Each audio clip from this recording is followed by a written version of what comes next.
சுவனத்து பேரரசி ஃபாத்திமா ரலியல்லாஹு தஆலா அவர்கள் அருமை தந்தையார் அண்ணல் நபிகள் நாயகம் ஸல்லல்லாஹு அலைஹி வஸல்லம் அவர்களை சந்திக்க செல்கிறார்கள். அப்போது அருமை தந்தையை நோக்கி, அன்பு தந்தையே, கணவனுக்கு மனைவி செய்ய வேண்டிய கடமைகள் என்ன? அதை எனக்கு சொல்வீர்களாயானால் நான் அதன்படி நடந்து வர வசதியாக இருக்கும் என்று கூறுகிறார்கள். ஸல்லல்லாஹு அலைஹி வஸல்லம் அவர்கள் ஆம் உண்டு என்று கூறி கணவனுக்கு ஆற்ற வேண்டிய கடமைகளை விளக்கமாக சொல்கிறார்கள். எனதருமை மகளே, ஒரு பெண் மரியாதை என்று தனது கணவனை விட்டு முகம் திருப்பி அலட்சியமாக நடப்பாளையானால் அல்லாஹ் அவளை சபிக்கின்றான்.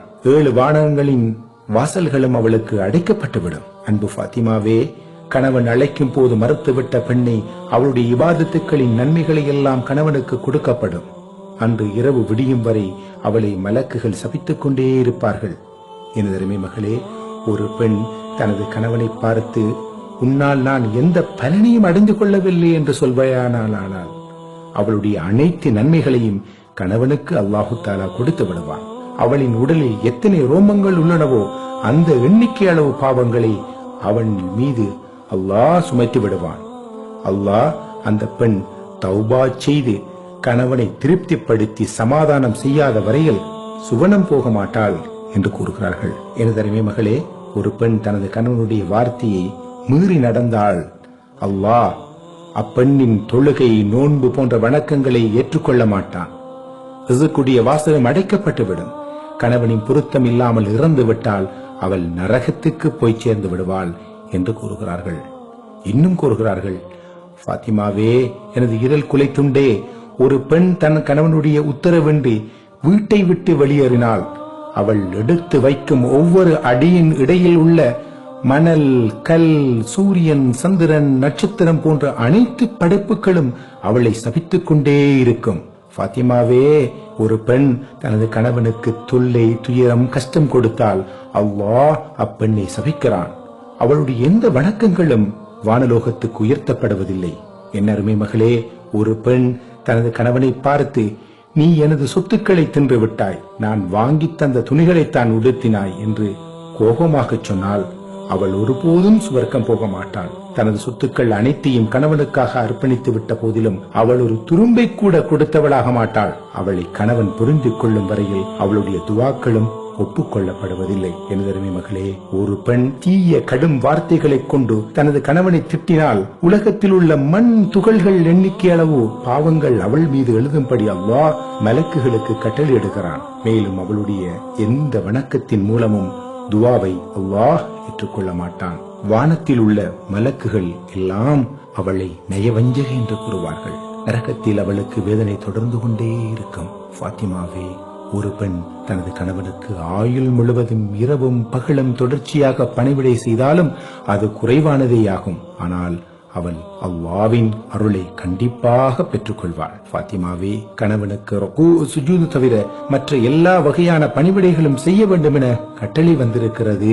என் அருமை மகளே, கணவனும் மனைவியும் ஒருவருக்கொருவர் பார்த்து சந்தோஷம் அடைந்தால் அவர்களை பார்த்து அல்லாஹ் சந்தோஷம் அடைகிறான், அவர்களுக்கு ரஹ்மத்து செய்கிறான். அவ்விருவரும் சந்தோஷமாக தங்களது கைகளை இணைத்து பிடித்துக் கொள்வார்களாயானால் அவர்களின் விரல்களுக்கிடையில் இருந்து அவர்களுடைய பாவங்கள் அனைத்தையும் உதிர்ந்து விடுகின்றன. என் அருமை மகளே ஃபாத்திமாவே, கணவனும் மனைவியும் ஒருவருக்கொருவர் சந்தோஷப்படுத்தி மகிழ்ந்திருந்தார்களேயானால் அவர்களுக்கு 10 நன்மைகளை எழுதி 10 தீமைகளை அழித்து விடுகிறான். இருவரும் சந்தோஷமாக இரவை கழித்து குளித்துக் கொள்வார்களேயானால் அவர்களுடைய உடலில் உள்ள ரோமம் அளவு நன்மைகள் எழுதப்படுகின்றன. அந்த எண்ணிக்கையில் பாவங்கள் அழிந்து விடுகின்றன. மேலும் பிரசவத்தில் அடையும் வேதனைக்கும் பிரதிபலனாக 1000 பாவங்கள் மன்னிக்கப்படுகின்றன என்று கூறி இன்னும் தொடர்கிறார்கள் ஸல்லல்லாஹு அலைஹி வஸல்லம் அவர்கள். எனதருமை மகளே, ஒரு பெண் குழந்தை பெற்று அந்த குழந்தைக்கு பால் கொடுக்கும் வரையில் அவளுக்கு அல்லாஹ்வின் பாதையில் போர் செய்த கூலி கிடைக்கும். அதற்குள் அப்பெண் இறந்து விட்டால் வீர தியாகியாகிய ஷஹீதின் அந்தஸ்துக்கு கிடைக்கும். எனதருமை மகளே, ஒரு மனைவி தனது கணவனை சந்தோஷமாக கண்ணியமாக வைத்திருந்து அவ்வாறே கணவன் தன் மனைவியை வைத்திருக்கும் நிலையில் மனைவி இறந்து விட்டால் அப்போதே ஜன்னத்துல் முஅல்லா எனும் சொர்க்கத்தில் அல்லாஹ் சேர்த்து விடுகின்றான். அன்பான தாய்மார்களே, பெண்களே, எவ்வளவு ஆழமான கருத்துள்ள உபதேசங்கள் இவைகள்! உங்கள் இரு உலக வாழ்வு சீர்பெற வேண்டுமானால் நிச்சயம் இவ்வுபதேசங்களை கடைபிடித்து வர வேண்டும். கணவன் விஷயத்தில் அலட்சிய போக்கு உங்களை படுபாதாள நரகத்தில் தள்ளிவிடும். கணவனுடைய விஷயத்தில் கண்ணும் கருத்துமாக இருந்து கொள்ளுங்கள். கண்மணி நாயகம் ஸல்லல்லாஹு அலைஹி வஸல்லம் அவர்களின் பொன்னான உபதேசங்களை பேணி வாழ்க்கையை அமைத்துக் கொள்ளுங்கள். அன்புக்குரிய நேர்களே, சுஜூது செய்வதாக இருந்தால் கணவன் மனைவிக்கு சுஜூது செய்ய நான் கட்டளையிட்டிருப்பேன் என்று கூட ஸல்லல்லாஹு அலைஹி வஸல்லம் அவர்கள் குறிப்பிட்டிருக்கிறார்கள். எனவே கணவனுக்குரிய கடமையை கணவனும் மனைவிக்குரிய கடமையை மனைவியும் செய்து இல்லறத்திலே அவர்கள் இன்பமாக குழந்தைகளை மிகவும் பொறுப்பு வாய்ந்தவர்களாக வளர்க்க வேண்டியது எங்கள் கடனும் கடமையுமாகும்.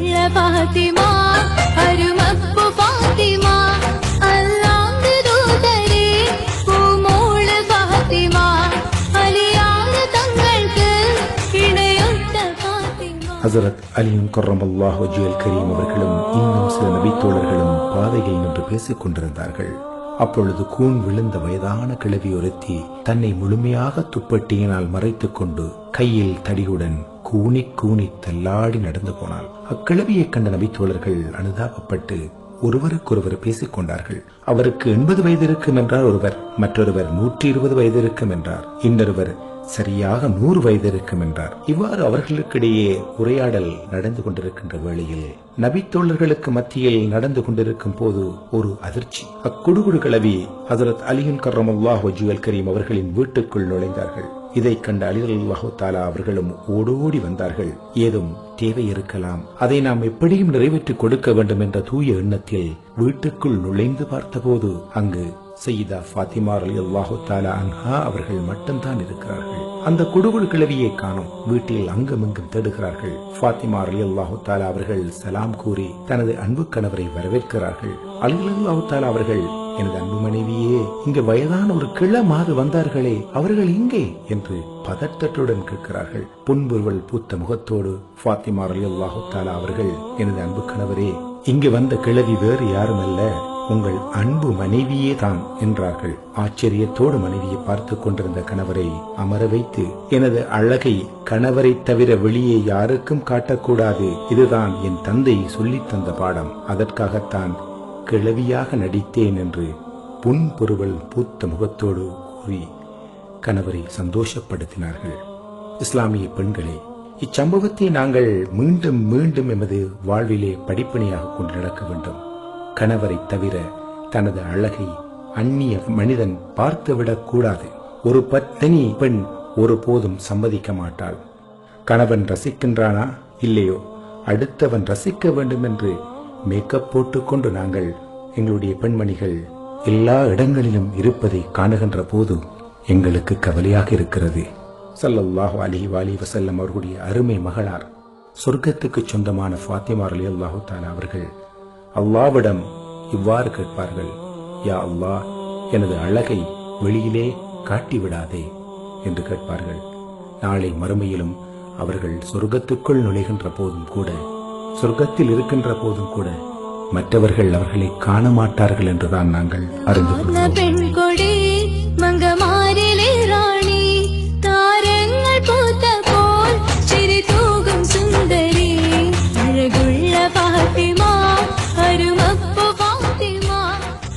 கண்மணி நபிகள் நாயகம் ஸல்லல்லாஹு அலைஹி வஸல்லம் அவர்கள் தனது அருமை மகள் ஃபாத்திமா ரலியல்லாஹு தஆலா அவர்களை பார்ப்பதற்காக அவர்களின் வீட்டுக்குள் செல்கிறார்கள். வாசலில் நின்று மகளே என்று அழைத்தார்கள். உள்ளே இருந்த ஃபாத்திமா ரலியல்லாஹு தஆலா அவர்கள் தம் தந்தை தான் வந்துள்ளார்கள் என்பதை அறிந்து கொண்டு, நான் வெளியே வர முடியாத அளவுக்கு உடலை முழுமையாக மறைக்க புடவை இல்லாதிருக்கிறேன், உங்கள் உடலில் போர்த்தியுள்ள போர்வையை தாருங்கள் என்று கேட்கிறார்கள். பதறிப்போன நபிகள் நாயகம் ஸல்லல்லாஹு அலைஹி வஸல்லம் அவர்கள் தங்களின் போர்வையை உள்ளே வீசுகின்றார்கள். ஃபாத்திமா ரலியல்லாஹு தஆலா அன்ஹா அவர்கள் அதை எடுத்து உடலை முழுமையாக மறைத்துக் கொண்டார்கள். பின்னர் அண்ணல் நபிகள் நாயகம் ஸல்லல்லாஹு அலைஹி வஸல்லம் அவர்களை வரவேற்கிறார்கள். நபிகள் நாயகம் ஸல்லல்லாஹு அலைஹி வஸல்லம் அவர்கள் உள்ளே நுழைகிறார்கள். அங்கு தம் பேர பிள்ளைகளான ஹசன் ரலியல்லாஹு தஆலா, ஹுசைன் ரலியல்லாஹு தஆலா இருவரும் ஒட்டி போன வயிற்றுடன் சுருங்கி படுத்திருப்பதை பார்த்து கண்கலங்கினார்கள். என்னம்மா இப்படி என்று வினவினார்கள். எனது அன்பு தந்தையே, பல நாட்களாக நாங்கள் பசியோடு இருக்கிறோம் என்றார்கள். அன்னை ஃபாத்திமா ரலியல்லாஹு தஆலா அன்ஹா அவர்கள். உடனே நபிகள் நாயகம் ஸல்லல்லாஹு அலைஹி வஸல்லம் அவர்கள் தமது சட்டையை உயர்த்தி முபாரக்கான வயிற்றை காட்டுகிறார்கள்.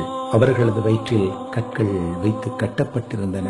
நானும் பல நாட்களாக பட்டினியுடன் இருக்கிறேம்மா, நானும் பல நாட்களாக பட்டினியுடன் தான் இருக்கின்றேன் என்று கூறி மகளுக்கு ஆறுதல் சொல்கிறார்கள்.